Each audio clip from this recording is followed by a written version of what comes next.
চটে যায় সব কিছু উড়ে। এই আমি ব্যাক করবো,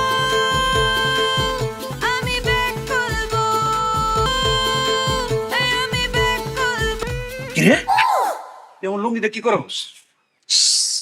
কথা বলিও না। হায় হায়, এই তুই আমার লুঙ্গি কেটে সেলাই করতেছ, আবার কথা বলিও না। এই লুঙ্গি কাটছস কেন? ঘটনা কি? অনেক মাথা কাটিয়ে একটা বুদ্ধি বের করেছি, ওই বুদ্ধিটা কাটাচ্ছি। এই কি বুদ্ধি কাটাইছস ক? সাশ্রয় সাশ্রয় করছি, সংসারের জন্য সাশ্রয় করছি। সংসারী হইতে গেলে একটু সাশ্রয়ী হতে হয়। এই তো শাস্ত্রটা কি আবার খুললা ক? তোমাদের লুঙ্গি আর আমাদের পেটিকোট সেম সেম। তোমরা হচ্ছে এরকম লুঙ্গি কেচকে দিয়ে পরো, আর আমরা ফিতা লাগিয়ে সুই করে ফিতা লাগিয়ে আমরা গিট্টু দিয়ে পরি। তো তুমি যখন লুঙ্গিটা পরবা তখন ফিতাটা খুলে কেচকে দিয়ে পরে চলে যাবা, আবার যখন লুঙ্গিটা খুলবা আমি যখন পরবো তখন ফিতা লাগিয়ে তারপরে পরবো। দুজনের একটা দিয়ে হয়ে গেল না? সাশ্রয় হলো না এটা? আল্লাহর দোয়া লাগে তুই এইসব শাস্ত্রয় টাস্ত্রের মধ্যে যাইস না রে। দোহাই আল্লাহ লাগে তুই খালি ঠান্ডা মাথায় সংসারটা কর, সুন্দর করে কর সংসারটা, আমার একটু শান্তি দে। আমার আম্মা, সব দোষ আম্মার। বাপের বাড়ি থেকে সহজ সরল একটা বিজ্ঞানী ধরে এই না আমার ঘরের মধ্যে চাপাইছে, এর জন্য আজকে পস্তাইতেছি আমি। আল্লাহ রে, তুই আমার কথা দে, জীবনে আর কোনোদিন নতুন করে কোনো বুদ্ধি খাটাইবি না। কথা দে, দোহাই আল্লাহ লাগে তুই এই কথাটা দে আমারে। কথা দিতে পারতাম না। যদি কখন আমার মাথায় আবার বুদ্ধি চলে আসে তখন আবার কাটাইতাম না, তখন কথার বরখেলা হয়ে যাবে না। খাওয়ানোর সময় তো গামলা বইরা খাস। এই যে গামলা বইরা খাস, খাওন গুলো কই যায়? হ্যাঁ, মাথার মধ্যে কি ভিটামিন গিয়ে ঢুকে না? বুদ্ধি খাটে না? বুদ্ধি আসে না তোর? তো খাস যে কই যায় তোর? তুমি আমার কাওয়ানি কোটা দিয়েছো, আমি আর খাইতাম না, আমি আর খাবো না। ওরে বাবা রে, খাওনের খোটা দিছি, এটা তোর মনের মধ্যে লাগছে, এই বুদ্ধিটা ঠিকই কাজে লাগছে। রোগীর প্রেশার লো আর সবকিছু ঠিক আছে, আরে বাকি সব ঠিক থাকলে শুয়ে পড়ছে কেন? আর কি সমস্যা কোন তো? আপনার কি মনে হয় ওনার সমস্যা কি? ওমা, রোগীর কি সমস্যা সেটা যদি আমি জানতে পারতাম তাহলে তো আপনার ডাকতাম না, তারপর অ্যাডভান্স করে।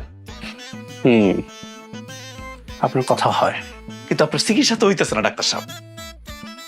আচ্ছা উনি কিভাবে পড়ে গেল?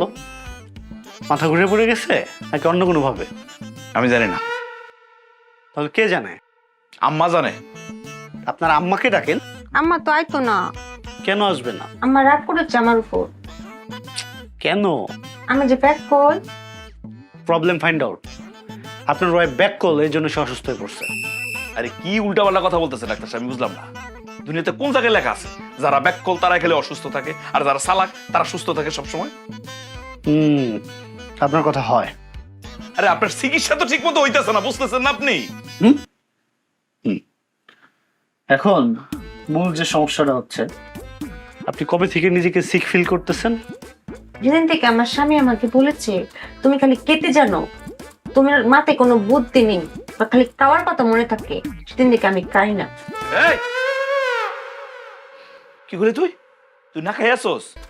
না খাই বিছানার মধ্যে পড়ে রয়েছিস তুই? তুমি রাগ করলে কিন্তু আমি আবার খাওয়া বন্ধ করে দিব। এই যে সমস্যা পাওয়া গেছে, এটা আপনার পারিবারিক সমস্যা, তাই আমাকে ডাকছেন কেন? মানে আপনি কি নিশ্চিত এটা আমাদের পারিবারিক সমস্যা? অবশ্যই পারিবারিক সমস্যা। আপনি আসলে কি নিশ্চিত? অবশ্যই নিশ্চিত, আমি নিজ চোখে দেখতেছি। তাইলে আপনার কি করা উচিত? চলে যাওয়া উচিত। তো যান। যাওয়ার আগে আপনাকে একটা শেষ কথা বলতে চাই। কোন? আপনার কথা হয়। আচ্ছা, আমি বুঝলাম না। তোমার অসুস্থ হওয়ার কারণে আমি দৌড়ে ডাক্তার আনতে গেলাম, যাওয়ার আগে তোমার 100 বার জিজ্ঞাসা করছি কারণ কি, অসুস্থ হওয়ার কারণটা কি, তুমি কইলে না কেন? অভিমান। ও তাই এই অভিমান কি করলে ভাঙবো? যখন তুমি আমাকে আদর করে বলবা যে চুপিয়া কে নাও কে নাও, আর বলবা যে চুপিয়া তুমি অনেক চালাক, তখন আদর না? আচ্ছা আচ্ছা আচ্ছা, আদর।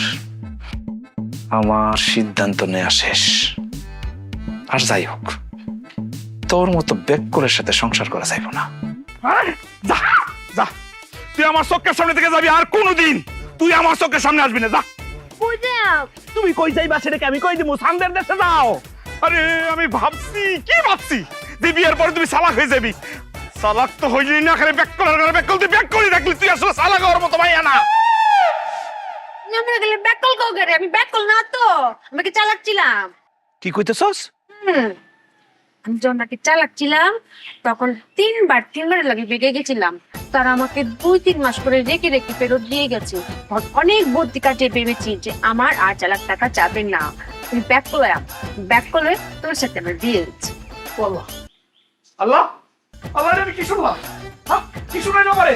আমি তার বিয়ে করছি, ছেলেকে আমারই বিয়ে করার আগে আর 3 জনের সাথে ভেঙে গেছে। 1 মাস 2 মাস করে ছিল। হ্যাঁ, এটা আমি কি শুনলাম? এতদিন তো মনে হয়েছে যে তুই ব্যাক কর, এখন তো মনে হচ্ছে আমি আরো বড় ব্যাক কর। যখন চালাক ছিলাম তখন বিয়েই হয়েছে না, এখন ব্যাক করেছি আর বিয়েই টিকছে না। কি হয় বেশি চালাকও ভালো না, বেশি ব্যাক করলে ভালো না। কি করতাম?